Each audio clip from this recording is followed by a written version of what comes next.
Police declared an unlawful assembly in Louisville overnight as protesters were seen smashing windows and damaging some buildings. 24 people were arrested, including a state lawmaker. Mark Meredith is live in Louisville. I told him last hour he lives there, but he doesn't.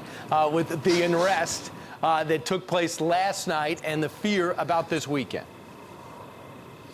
Brian, it was another wild night. Yes, we saw demonstrations, but we also saw violence. Police saying they arrested 24 people. And at one point, someone even tried to set the city's library on fire with a flare.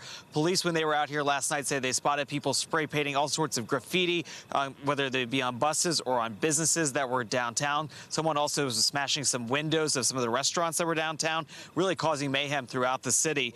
There was a curfew in place. All of our cell phones in the area, we got an alert telling everybody to go home, but it really didn't appear that that impacted people from coming out or making much of a difference. At one point, even protesters started to gather in a church to basically avoid being arrested. Local media reports that church members provided protesters food and water, and eventually the police were able to convince everybody to go home from there.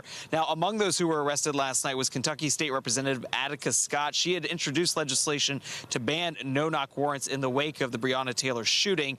And meanwhile, local leaders are all calling for calm. Public safety and the work for racial equity and justice can and must coexist. We encourage everyone to be lawful and peaceful as they go through their protest activities.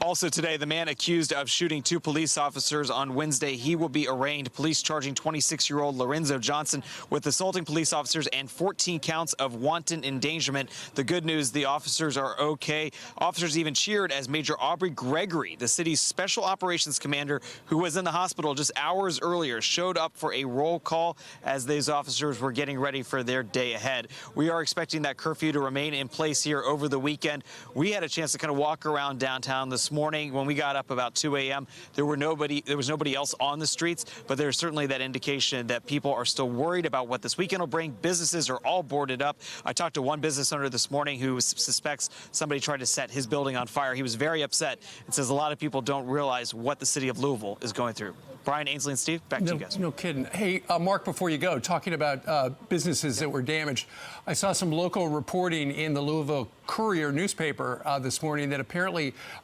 yesterday a group of belonging to the Oath Keepers, which is a militia group, some identified themselves as being from North Carolina, said that they had been asked they were armed. They had been asked by at least a gas station and a pawn shop owner to make sure that their businesses would not be destroyed.